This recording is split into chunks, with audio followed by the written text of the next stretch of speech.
Salam Jamel, ça va? Comme ça va et toi? Ça va. Bon, on a réussi à rebondir rapidement. On passe sur du live Instagram. On va attendre. C'était pas prévu, donc j'espère que les personnes vont se connecter quand même. On va voir ce que ça va donner. Hop. Live avec Jamel, on va aborder aujourd'hui trois axes: innovation, écosystème, financement. Avec Jamel, CTO de UA, comparateur de taxi VTC. C'est bien ça? De tout ce qui est transport du quotidien, donc taxi VTC, vélo, trottinette, autopartage, voiturage et transport en commun, Ok. avec, avec une première version taxi VTC téléchargeable aujourd'hui.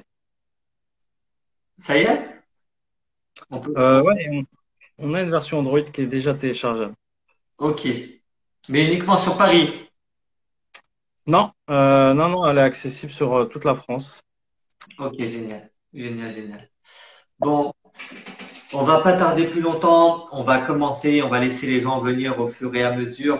Salam alaikum tout le monde. Donc, juste un petit rappel. Muslim Ambition, c'est la volonté de promouvoir l'entrepreneuriat et l'entrepreneuriat innovant au sein de la communauté musulmane.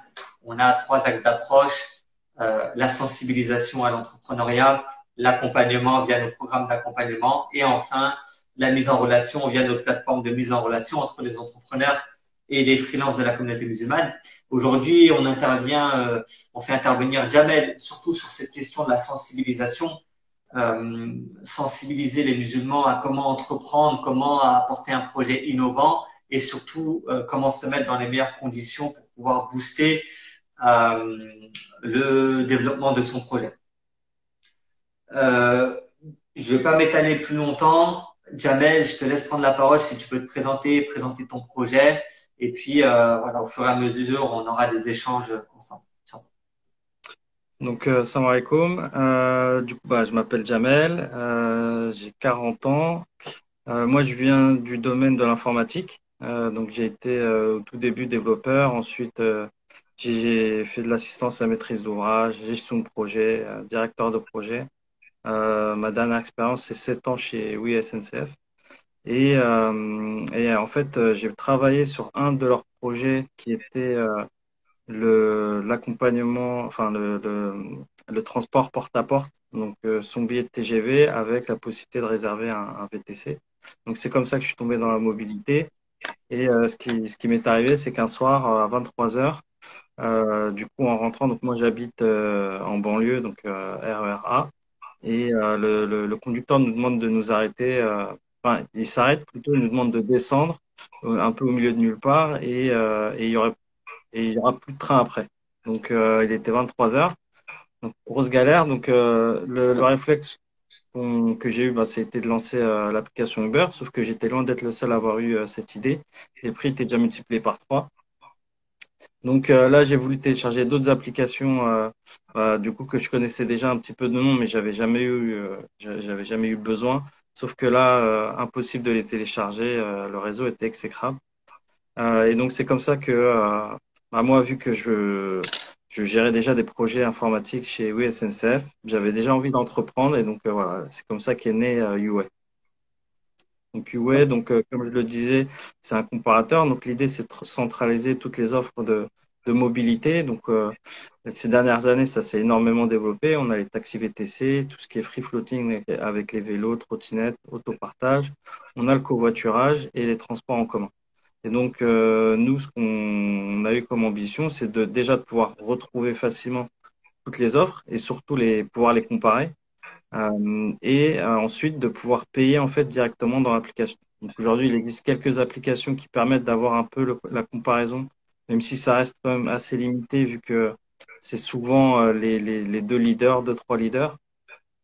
Mais après, on est redirigé sur leur application. Donc, soit on l'a déjà téléchargée, soit il faut la télécharger. Et donc, bah, comme moi à l'époque, quand j'ai eu besoin, donc c'est quand on a besoin en fait qu'on recherche euh, toute cette partie onboarding ou en tout cas bah, télécharger l'application. Ensuite, il faut créer un compte. Dans l'immense majorité des cas, il faut rajouter sa carte bleue. valider son compte. Et c'est seulement ensuite où on a la possibilité d'avoir un devis. Et ça, il faut le faire pour chaque application. Donc, au bout de deux, trois applis, c'est très compliqué d'avoir une vision enfin, si on a envie vraiment de comparer, trouver l'offre la moins chère ou la plus rapide, ça devient vite compliqué. Donc aujourd'hui, on travaille sur ce besoin-là. Ouais, sur Paris, ça c'est quelque chose qui me rend fou. Moi, à chaque fois que je me déplace sur Paris et qu'on est un peu en galère, on veut prendre une trottinette par exemple. Je crois que ça a changé depuis, mais à l'époque quand j'y allais, il y avait une dizaine Ouais. de trottinettes.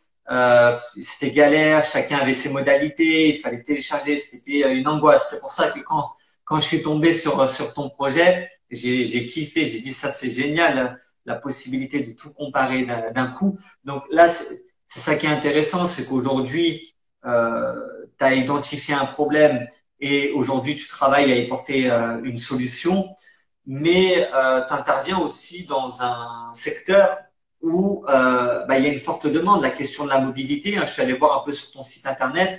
C'est vrai que c'est la mobilité, tu le dis, notre mission est de contribuer à la lutte contre le réchauffement climatique. Donc, au-delà de l'appui que tu apportes aux utilisateurs, ça va un peu plus loin quand même qu'un comparateur. Est-ce que tu peux nous en parler un peu plus? Bah, tout à fait. Aujourd'hui, la mobilité, c'est un des enjeux du 21e siècle. Il faut savoir que 30% des émissions de gaz à effet de serre sont générées par les villes. Et sur ces 30%, 50% sont liés directement à l'utilisation de la voiture personnelle. Aujourd'hui, on sait que les villes ne vont faire qu'augmenter. Donc, on a toujours ce phénomène d'appauvrissement, enfin de métropolisation, enfin je sais pas si on peut dire le terme, mais en tout cas voilà, il y aura de plus en plus de monde dans les villes, tout se concentre au niveau des villes, et on peut pas continuer à avoir autant d'utilisation de la voiture. Donc aujourd'hui, il existe énormément de types de mobilité alternatifs. Malgré ça, la voiture reste très présente. Et pour une raison très simple, c'est qu'aujourd'hui, utiliser sa voiture, c'est très facile. Elle est garée devant chez soi, on tourne la clé et puis on peut y aller. Et l'autre avantage de la voiture, c'est qu'on peut l'utiliser pour tous les usages. Donc, si j'ai besoin de faire de courses, emmener mes enfants à l'école, les emmener pour des activités extrascolaires, partir en week-end, partir en vacances plus loin, elle répond à tous ces usages. Et donc, aujourd'hui, le défi, c'est d'avoir la possibilité d'utiliser les autres mobilités alternatives de manière et que ce soit aussi simple que l'utilisation de la voiture. Et donc nous, c'est ça notre ambition, c'est d'avoir cette application qui soit un peu un couteau suisse, d'avoir la possibilité pour chaque usage de trouver un moyen d'y arriver sans avoir utilisé la voiture. Et pour revenir sur l'impact carbone, aujourd'hui, on en parle beaucoup. Les entreprises s'y mettent aussi. Donc, on a ce qu'on appelle le RSE. C'est du coup des stratégies qui vont, enfin des incitations plutôt même, et des obligations pour les entreprises pour mettre en place des plans de mobilité et faire en sorte de réduire l'impact carbone. Et donc, voilà, aujourd'hui, c'est un enjeu qui est hyper important. Il existe des solutions et il y a encore des solutions à inventer. On parle des navettes autonomes. Il y a tout ce qui est covoiturage qui, même s'il existe depuis déjà une dizaine d'années, n'est pas encore assez développé. Donc, il y a les régions qui font aussi des incitations. Et il y a d'autres modèles à trouver avec tout ce qu'on appelle le transport à la demande. Et je pense qu'il y a encore d'autres innovations à faire. Donc, voilà, c'est un secteur qui est hyper actif et qui est important, qui répond à des besoins futurs. Donc vraiment on peut encourager hein, dans cette optique-là au Muslim Ambition, c'est la volonté de promouvoir l'innovation au sein de la communauté musulmane, faire en sorte que les musulmans soient aussi de ceux qui créent les innovations de demain. Il y a énormément de choses à faire sur ce secteur-là. S'il y a des personnes qui recherchent un peu comment entreprendre, qui sont intéressées par certains secteurs, la mobilité, c'est vraiment un secteur sur lequel se plonger parce qu'il y a beaucoup de choses à faire. Et et ça peut être hyper passionnant. On parle je pense que tu as dû en entendre parler, Jamel, du Superloop de Elon Musk. Oui, oui, oui. Et on a l'équivalent en France, donc ça s'appelle Urban Loop. Le modèle est un petit peu différent, mais on est sur un système de capsules. Ils ont déjà un premier prototype à la ville de Nancy. Donc ça existe. Et d'ailleurs, je crois qu'il y a un mois, ils ont enfin ils ont remporté un record du monde sur le déplacement d'un kilomètre avec la plus faible émission d'énergie carbone. Tu peux définir juste pour ceux qui nous écoutent et qui nous écouteront dans le live futur, c'est quoi le Superloop? Parce que c'est un truc de fou quand on l'entend, on se dit c'est pas possible, mais en fait si, c'est concret, on peut le toucher aujourd'hui. Ouais, bah alors, le projet d'Elon Musk, c'est donc le Superloop. Donc c'est un système j'allais dire de tuyaux à air comprimé en fait, où on va avoir comme des capsules, donc où les passagers vont être dedans. Et en fait, c'est un système qui va permettre de relier des villes entre elles. Et l'intérêt, c'est que alors j'ai pas les métriques, mais c'est hyper rapide et c'est à très faible consommation carbone. Et donc Elon Musk est en train de développer ça. Donc ça reste encore du prototype. On est vraiment sur de l'innovation à long terme. Mais comme je disais, cette idée a fait naître d'autres petits. Et donc, voilà, là, je prenais l'exemple d'Urban Loop, qui est un modèle un peu différent, mais qui est basé sur le même principe. Et il y aura sûrement d'autres innovations aussi de ce type-là. En tout cas, c'est un vrai enjeu aujourd'hui de pouvoir se déplacer. Il faut savoir que bah, pour travailler, tout simplement, la mobilité est vecteur justement de croissance économique. Donc, c'est un facteur hyper important.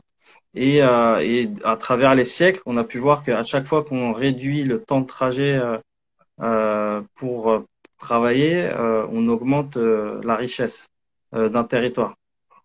Donc Et là, donc, on est vraiment, voilà, demain avec Elon Musk, on pourra se déplacer très rapidement d'une ville à l'autre.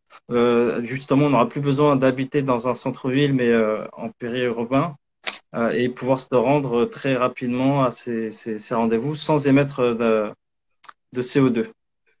ah, c'est vraiment énorme. Hein. Je me suis intéressé un peu à cette question de la mobilité. Il y a des choses énormes qui se font et c'est un enjeu majeur. En Chine aussi, ils développent des sortes de bus qui passent au-dessus des voitures, vraiment littéralement au-dessus des voitures. C'est vraiment aujourd'hui une problématique majeure. On a besoin d'entrepreneurs et je suis sûr et certain, peut-être que tu pourras nous en parler tout à l'heure, mais il y a beaucoup de peut-être d'institutions ou même d'institutions publiques ou privées qui seraient hyper intéressées d'épauler des entrepreneurs justement à développer des solutions qui vont dans ce sens-là, parce que comme tu l'as évoqué, il y a un impact économique derrière. Plus on facilite les déplacements des travailleurs, plus derrière l'économie va être impactée positivement. Et du coup, il y a une volonté des institutions publiques et privées de pouvoir épauler ce type de projet. Donc, on encourage vivement les personnes intéressées par l'entrepreneuriat à s'orienter vers le secteur de la mobilité que toi, tu maîtrises assez bien. Et puis, ce qui a été intéressant, c'est que c'est aussi, tu es issu un peu de ce secteur-là. Donc, c'est ça qui est important. C'est le meilleur moyen aussi d'identifier une problématique et d'y apporter une solution, c'est de faire partie de cet écosystème-là. Toi, tu étais dans l'écosystème un peu de la mobilité avec la SNCF et je pense que ça t'a apporté pas mal une expérience que tu as pu utiliser. Mais après, euh, pour pouvoir accélérer le développement de ce projet, tu as dû passer par des structures qui t'ont épaulé, qui t'ont accompagné. Je pense que tu n'as pas développé ça tout seul dans ton coin. Comment ça s'est passé pour toi? Comment t'es passé de la phase j'ai l'idée à je structure quelque chose et je lance quelque chose? Là, on va parler d'abord de je structure quelque chose et ensuite on parlera de je lance avec des financements le projet. Bah, du coup, nous, à la base, on était deux fondateurs. On nous a mis en relation avec une troisième personne qui, lui, avait déjà, Khalid, qui avait déjà, lui, créé une première startup et qui a été rachetée par Booking. Donc, on allait voir plus pour justement avoir des conseils sur comment se lancer. Nous, moi et mon associé Kamel, donc on n'avait aucune expérience dans l'entrepreneuriat. Donc voilà, l'idée c'était de discuter un peu de tout ça. Et il se trouve que bah, deux ou trois mois après, il est revenu nous voir en disant que bah, voilà, moi ça m'intéresse et je veux rentrer dans l'aventure. Donc on a créé la structure comme ça, à trois. Et donc bah, sur le début, il nous a pas mal aidé vu qu'il était déjà passé par là. Ensuite, on a intégré une association, donc les Déterminés. Donc j'ai cru voir dans spectateurs, certains déterminés justement que je salue. Parce que du coup, effectivement, en fait, il faut avoir les codes. Avant de rentrer chez les déterminés, on avait déjà tenté de rentrer dans des incubateurs. Donc les incubateurs, ce qui permet en fait à des porteurs de projets de pouvoir se poser et justement commencer à structurer son projet, le lancer. Et c'est comme tout en fait, il faut connaître, enfin il faut avoir les bons codes, avoir le bon langage pour pouvoir justement rentrer dans ces écosystèmes. Et malheureusement, enfin voilà, moi je suis fils d'un ouvrier, enfin voilà, deuxième génération d'immigrés, donc nous on n'a pas trop cette culture. Enfin quand je dis nous, en tout cas je parle pour moi de l'entrepreneuriat et moi j'ai toujours eu cette carrière de bah voilà faire des études et être salarié dans une grande entreprise. Et donc, bah, du coup, c'est compliqué en fait de rentrer dans l'entrepreneuriat si on n'y connaît rien. Et donc, bah, les déterminés, ce qui est bien, c'est que justement, eux, ils font le lien entre bah, je veux me lancer et un incubateur. Rentrer dans un incubateur qui est la première étape dans l'entrepreneuriat. Et donc, on a vu tout ce qui était posture. Donc, qu'est-ce qu'un chef, enfin, un chef d'entreprise en fait, pouvoir pitcher son projet. Il faut savoir que bon, moi j'ai un profil technique, donc le pitch c'est pas un exercice que j'ai l'habitude de faire. Et quand je présentais mon projet, donc bah, bien souvent on me disait que bah, enfin, voilà, j'avais des retours plutôt positifs, mais finalement 2, 3 mois après, voilà, on m'a expliqué qu'en fait on comprenait pas grand-chose à ce que j'expliquais. Et donc voilà, il y a tout un travail en fait pour justement acquérir ces codes et ces réflexes. Donc avec le déterminé, j'ai énormément appris sur toute la partie pitcher mon projet, la proposition de valeur, en quoi je vais apporter une valeur et comment je réponds à mon problème. Et ensuite, ce qui est bien avec le programme des déterminés, c'est qu'on voit aussi la base sur tout ce qui est communication, marketing, la partie finance, créer un business plan, etc. Donc, ça permet d'avoir déjà un premier vernis et ça facilite en fait l'entrée bah, par la suite dans des programmes d'incubation. Euh, et donc nous, c'est ce qu'on a fait. Du coup, on est rentré chez La Turbine, donc il y a un programme ici sur Cergy. C'est un espèce de mini station F du 95. Euh, et donc, bah, en rentrant chez La Turbine, bah, voilà, on a accès à des ressources et surtout, on fait partie d'une communauté. Donc, je reviendrai juste après sur cette notion de réseau qui est hyper importante. Mais en tout cas, voilà, avec La Turbine, du coup, j'ai un référent. Quand j'ai besoin de faire des dossiers, du coup, bah, il peut m'aider. En tout cas, je peux lui faire relire. J'ai accès à des conseils. En fait, quand on remplit un dossier, donc on a l'impression que voilà, on remplit des cases, on remplit des questions, mais finalement, quelqu'un qui a déjà cette expérience, il va savoir sur quoi en fait il faut mettre l'accent, ce qu'on ne sait pas nous forcément quand on commence ce genre d'exercice. Et du coup, pour revenir au réseau, je pense que c'est ce que j'ai appris en fait avec les déterminés, c'est le truc le plus important.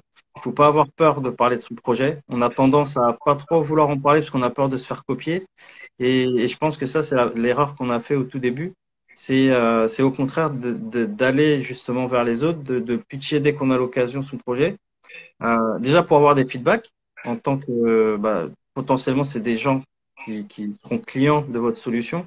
Donc avoir leur retour, c'est hyper important parce que nous, on imagine beaucoup de choses, même si on connaît un peu bon, moi dans mon cas la mobilité, mais on n'est pas dans la tête des gens. Donc nous, on imagine des choses par rapport à ce qu'on connaît.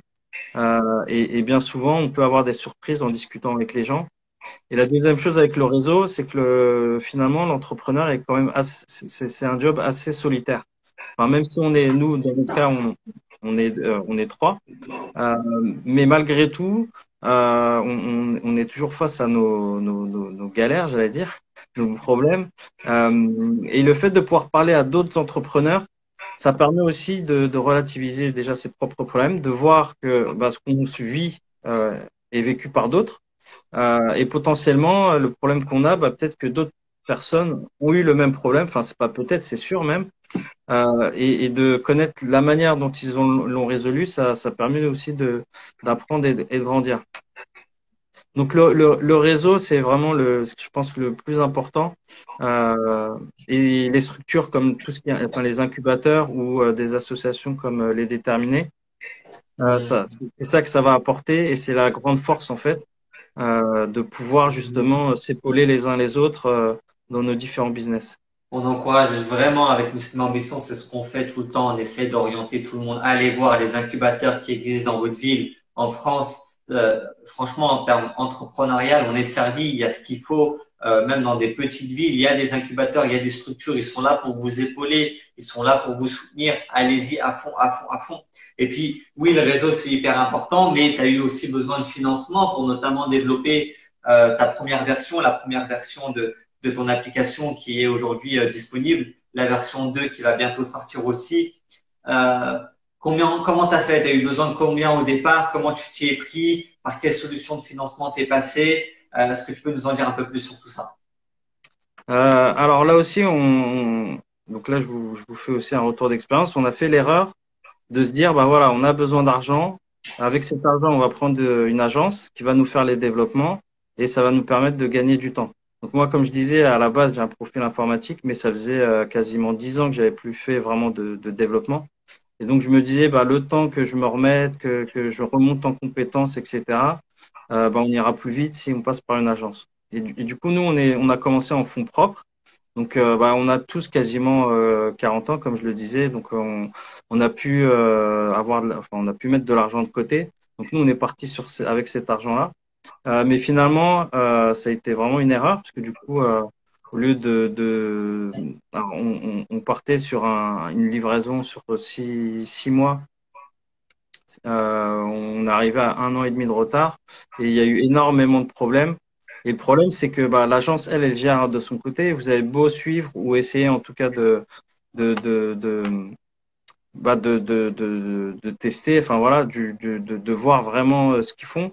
Le problème, c'est qu'on ne peut pas tout voir et qu'ils ont vraiment la main. Et le fait de déléguer quelque chose d'aussi important fait que bah, on est un peu à leur merci. Et du coup, le conseil que j'ai envie de donner, c'est qu'il faut se lancer même si on n'a pas de moyens. Aujourd'hui, il existe énormément de solutions, notamment tout ce qu'on appelle du no-code, qui permet en fait très facilement de lancer, de créer déjà soit une application, soit un site internet, du e-commerce, sans avoir aucune notion de développeur.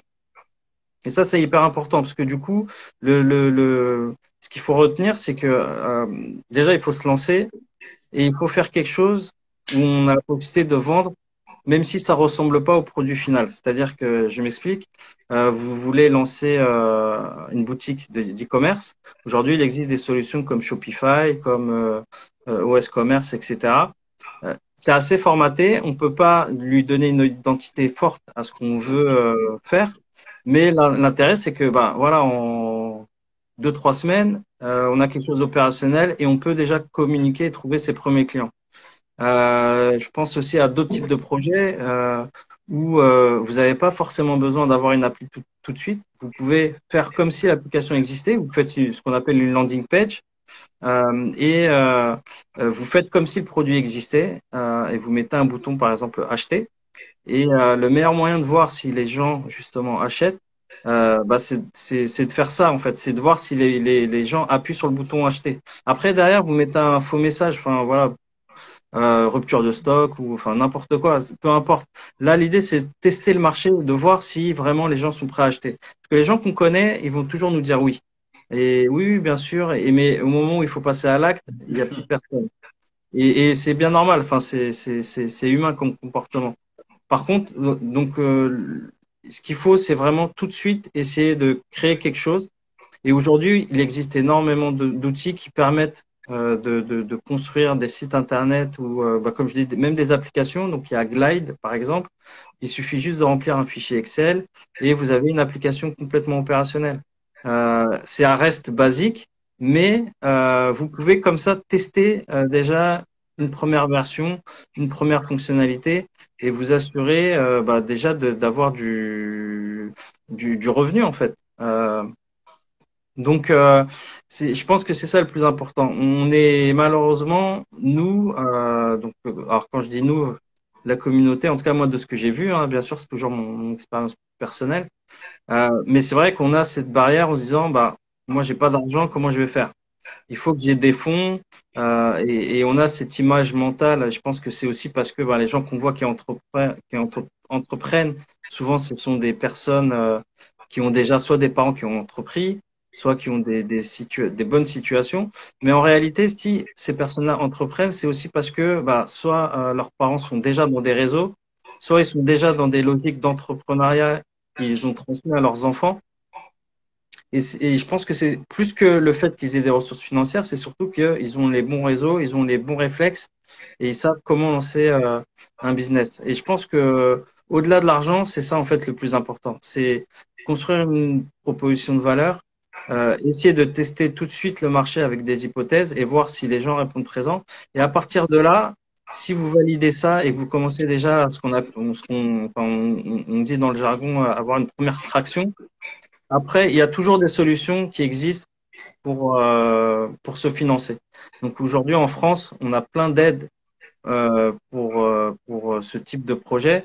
Donc je pense à Initiative, qui est régionale. Il y a tout ce qu'on appelle les réseaux entreprendre. Alors c'est des prêts, mais souvent on a des prêts à taux 0%, donc des prêts d'honneur avec des remboursements différés, mais du coup sans intérêt, bien sûr. On a tout ce qui est les subventions, donc la bourse French Tech, et puis d'autres bourses en fonction des régions. En fait, il existe énormément de bourses. Et c'est là où c'est intéressant d'être accompagné par des incubateurs, parce que du coup, on n'a pas forcément l'information et après, on n'a pas forcément l'expérience pour remplir le dossier, on va dire, correctement, ou en tout cas avec les attentes qui sont faites. Et donc, entrer dans un incubateur, c'est aussi avoir la possibilité d'accéder justement à tous ces types de financement, en fait. Et c'est vrai qu'aujourd'hui, alors je dis pas que c'est facile, mais il y a toujours une solution. Et donc, bon, là, on est dans un cadre entre musulmans et bon, voilà, enfin, il y a cette notion de risque et de baraka. Et je pense que enfin, si on se pose comme prérequis, il faut que j'ai les moyens avant de me lancer, on se lancera jamais. Il faut se lancer. Et bien souvent, on ne sait pas par où ça vient, mais on trouve toujours une solution. Et je pense Et qu'il faut enlever cette peur. C'est vrai, moi je l'ai ressenti avant de me lancer. Donc j'ai mis du temps aussi à me décider de démissionner. Du coup, moi je me suis dit, je vais mettre de l'argent de côté justement au cas où. Alors, c'est toujours bien de le faire, hein. Mais aujourd'hui, alors je vis pas encore de mon activité, donc je me verse pas de salaire. Mais alhamdoulilah, aujourd'hui, l'argent que j'ai mis de côté, ça fait quasiment un an que j'y touche plus en fait. Et aujourd'hui, enfin voilà, c'est pas un problème. Et donc pour euh, pour faire du le lien coup, avec ce qu'on a fait, donc nous, du coup, comme on a fait cette première erreur, on a brûlé un peu de cash. Du coup, moi j'ai repris les développements directement moi-même. Donc ça a pris plus de temps entre guillemets. Enfin tout est relatif parce que finalement avec l'autre solution, ça n'a pas été plus rapide. Et on a lancé une campagne de crowdfunding, donc du financement participatif. Donc ça aussi, c'est un moyen de se faire financer. Donc, il existe plusieurs plateformes qui ont chacun leur spécificité. Nous, on est passé par KissKissBankBank. Et du coup, on a fait une campagne. Ça nous a permis de récolter. Donc à la base, on avait demandé 4 000 euros et on a terminé avec 16 000 euros. Donc on a fait plus de 410%. Donc ça a très bien marché, alhamdoulilah. Donc on a pu récolter comme ça 16 000 euros.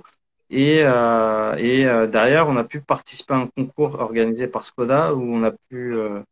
Donc on était une quarantaine de projets. Donc au final, j'ai fait un battle de pitch. Donc là, j'en reviens au déterminé où quand je disais j'étais nul en pitch. Et finalement, on a remporté la première place. Et ça nous a permis de gagner une dotation de 10 000 euros de Skoda. Et donc voilà, aujourd'hui, ça nous a permis d'avancer et d'accélérer nos développements. ok, Mais on n'a pas. Oui, au total, oui, tu fais ta campagne de crowdfunding. C'est vrai que ça, j'essaie de le véhiculer à chaque fois dans la communauté musulmane, de dire qu'il y a le financement participatif qui existe, qui est même important. Il y en a beaucoup qui veulent aller chercher des investisseurs très vite, etc. Alors il y a rien, il y a rien qui permet de tester de valider le marché. Et une campagne de crowdfunding, c'est quelque chose de génial parce que c'est la meilleure preuve pour dire les gens ont payé alors qu'on leur a dit clairement qu'il n'y avait rien, qu'on était encore à la phase idée, que c'était que le projet et qu'on avait besoin d'eux pour développer le produit. Et là, on a des personnes qui te financent, qui te payent, ils sont au courant qu'il n'y a encore rien du tout et que potentiellement, bah, ça va peut-être mener à rien du tout, que c'est pas sûr que le projet aboutisse, mais les gens payent. Et là, c'est le meilleur moyen de dire à des investisseurs, regardez, j'ai testé le marché, on m'a soutenu, et là, on peut aller derrière convertir des investisseurs. Et toi, dans ton cas, ce qui est bien, c'est que tu passes d'une campagne de crowdfunding et derrière, ça t'amène à un autre concours qui était lié à ta campagne de crowdfunding, qui est le concours Mobilité de demain de Skoda, qui te permet de gagner 10 000 euros. Donc, au final, sur un objectif de 4 000, tu es à 24 000. Je suis nul en maths, je sais pas c'est plus combien en termes de pourcentage, mais je suppose que ces 24 000 euros, c'est quand même une bouffée d'air frais. Ça vous a fait du bien, ça vous a permis, je pense, d'aller un peu plus vite. Euh, Aujourd'hui, UA, qu'est-ce que c'est? UA, aujourd'hui, donc bah, on a déjà une première version. Je sais pas si c'est là où tu veux en venir, mais bah, Oui, qu'est-ce que c'est? C'est-à-dire, vous en êtes où? Qu'est-ce qui vous Ouais. reste à faire? Voilà, qu'est-ce qu'on peut te souhaiter pour la suite? Dis-nous tout. Du coup, voilà, nous, on a notre première version donc, qui est téléchargeable sur Android. On allait lancer la phase de bêta testing, mais voilà, en mars dernier, donc avec le confinement, ça a été compliqué. Donc, ce qu'on a fait, c'est qu'on ne s'est pas tourné les pouces. On a travaillé sur une deuxième version qui va intégrer les vélos, trottinettes et autopartage. Voilà, on a fait toute la partie design et là, on va commencer les développements de cette nouvelle version. Et en parallèle de ça, on a travaillé sur une offre entreprise, donc avec une partie diagnostic mobilité, donc qui permet d'avoir une cartographie des différents modes de transport accessibles pour chaque collaborateur et proposer une application en marque blanche, donc personnalisée à l'entreprise pour que chaque collaborateur puisse justement trouver l'offre de transport qui lui convient le mieux. Donc ça, on a fait ça ces derniers mois. Donc maintenant qu'on est dans du déconfinement et en espérant qu'en septembre ou octobre, on ne se reprenne pas un nouveau confinement. Donc là, on prépare justement la communication pour lancer le bêta testing. Donc on a tous les contributeurs, tous ceux qui ont contribué, en fait, ils vont avoir droit à un code promo par rapport à leur première course.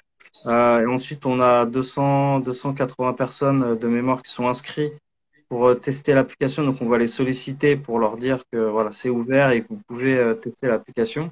Alors, quand je dis tester, en fait, l'application, c'est une vraie version, hein, elle est aboutie. Ce qu'il y a, c'est qu'elle est que sur Android pour l'instant.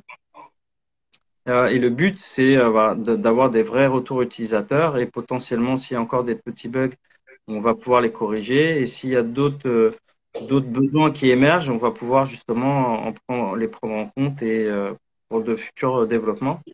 Et si tout se passe bien, le but, en tout cas l'objectif, c'est de pouvoir faire un lancement officiel au mois de septembre avec une version Android et iOS et qui inclura donc la version avec plusieurs modes de transport sur l'application. En tout cas, moi j'ai hâte parce que c'est une problématique que j'ai vécue. Dès le début, je me souviens, tu avais mis un post sur le groupe Facebook de Muslim Ambition Paris et dès le début, j'ai dit c'est génial, je veux suivre, j'ai cherché l'application, je voulais la télécharger parce que c'était une problématique que je vivais. C'était surtout les trottinettes, c'était galère. Il y avait 10 marques dans la ville, 10 applications différentes, créer un compte à chaque fois, la carte bancaire. Après, il fallait regarder comment la tarification fonctionnait. Au final, tu voulais gagner du temps, tu perdais plus de temps qu'autre chose. Et des fois, tu arrives au bout du processus, il y a un bug, c'est la trottinette qui est cassée, elle marche pas, celle que tu as sous les yeux. Ah, c'était, wow, quand j'ai vu ta solution arriver, j'ai dit, magnifique. Moi, je te souhaite beaucoup, beaucoup de succès pour l'avenir. En tout cas, merci à toi. On a eu quelques petites questions. On va essayer de prendre quelques questions. Ouais.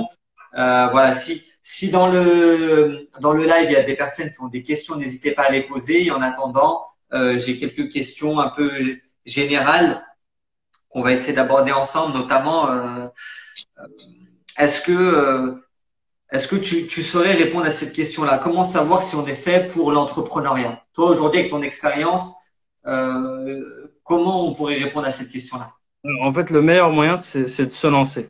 Euh, c'est que comme ça qu'on peut savoir. Parce que là, on peut mettre des mots en disant, bah, il faut être résilient, il faut l'entrepreneuriat, donc c'est des hauts et des bas, etc. Donc être capable de, de, de, de gérer tout ça. Mais tant qu'on ne le vit pas, en fait, on sait pas. Et je pense qu'il y a des gens qui seront surpris de voir qu'ils sont capables de gérer, comme d'autres qui peuvent se rendre compte que bah non, c'est pas fait pour moi.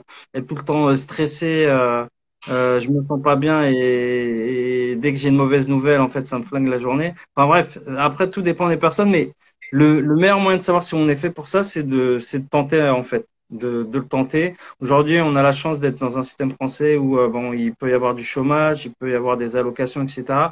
Donc pour être dans des cas où vraiment on a zéro ressources, c'est très rare. Et je pense qu'il faut profiter justement de ces dispositifs pour tester, se lancer. Et puis, au bout de 3 mois, 6 mois, si on se rend compte que bah, c'est trop dur ou que même si c'est pas dur, mais que ça me convient pas, tout simplement, en fait, c'est pas une vie que j'envisage, bah, après, on peut arrêter et revenir dans du salariat. Mais le mieux, c'est vraiment de se lancer. Et alors, nous, au tout début de l'aventure, on travaillait et on faisait ça à côté. Et en fait, on peut pas gérer les deux. Il y a un choix qu'il faut faire, il faut choisir. Et malheureusement, bah, si on a un salaire, on va privilégier son travail la journée, c'est normal. Et le soir, on n'a pas forcément assez d'énergie pour continuer à travailler. Et je pense que le meilleur moyen, on dit dans le jargon, fail fast, euh, être en échec rapidement.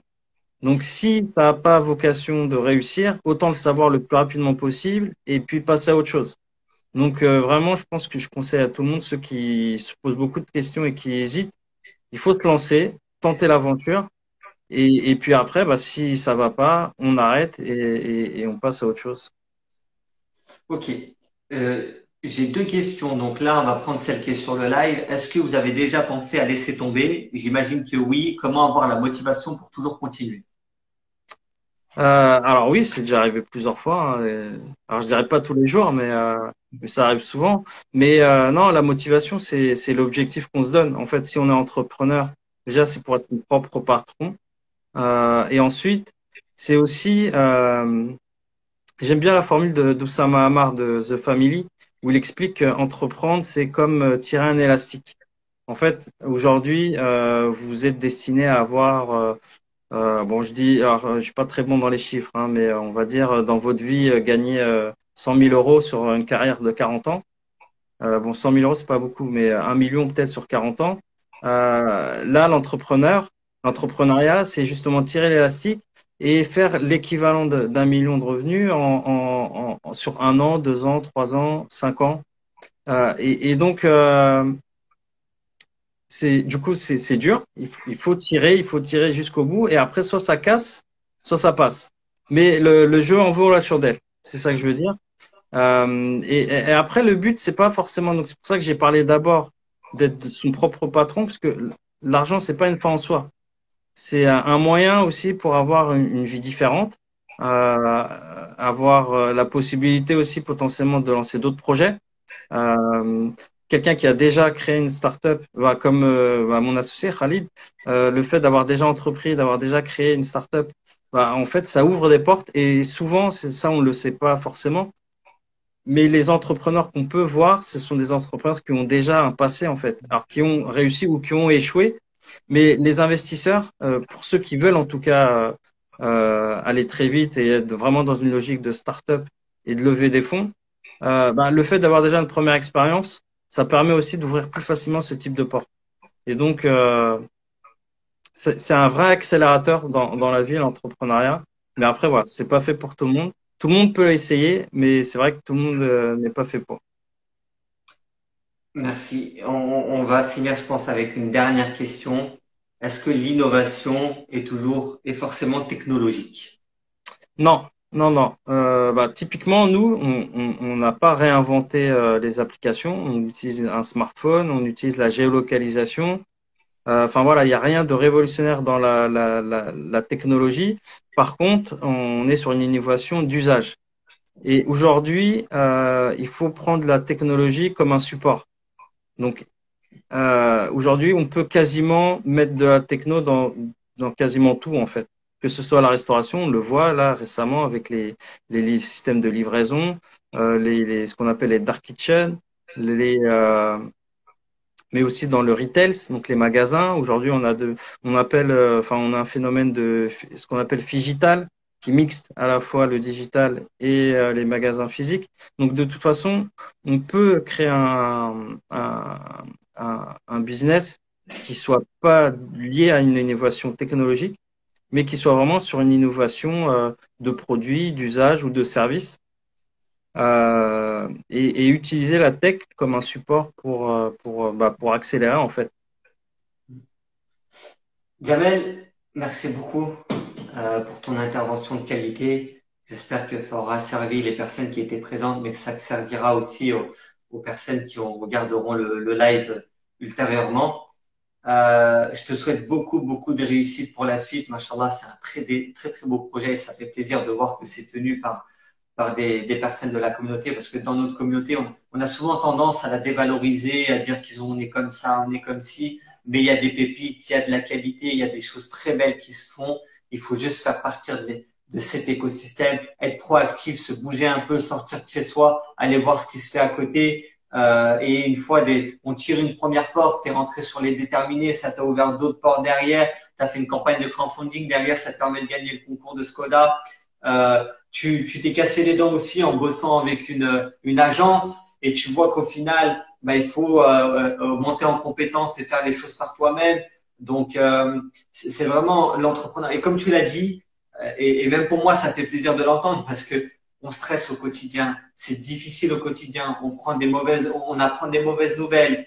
On est angoissé, on est stressé. Mais par contre, qu'est-ce que c'est enrichissant, qu'est-ce qu'on apprend et je pense que tu n'as jamais autant appris en étant entrepreneur qu'en étant salarié. Et je pense que tu as une belle carrière en tant que salarié. Moi, c'est le cas aussi. J'ai jamais autant appris en étant entrepreneur qu'en étant salarié. Et puis, bah, il y a des moments, ça se passe très très bien aussi parce qu'on dit que c'est du stress, de l'angoisse, mais quand on a des bonnes nouvelles, quand on génère nos premiers clients, quand on aide les autres et qu'on est utile pour les autres, qu'on a des gens qui nous remercient, qui nous sollicitent, c'est hyper gratifiant aussi. Donc, on vit des moments extraordinaires. J'encourage tout le monde à se lancer dans l'entrepreneuriat. Et puis, il faut arrêter de le voir comme si c'était un réel tournant. C'est comme tu l'as dit, Jamel, je me lance, mais si ça capote, eh ben, j'aurais appris et je passe à autre chose, tout Exact. simplement. Il n'y a pas besoin de tergiverser trop longtemps. J'y vais, je teste, je vois ce que ça donne, j'apprends, c'est de l'expérience, je passe à autre chose. Jamel, merci pour le beau message que tu as passé. J'espère que ce sera utile à un grand nombre de personnes. Je te souhaite de passer une bonne fin de journée. Merci à toutes les personnes présentes sur ce live-là et je vous dis à tous, salam alaikum. Salam. Merci pour l'invitation. Merci à toi, Jamel.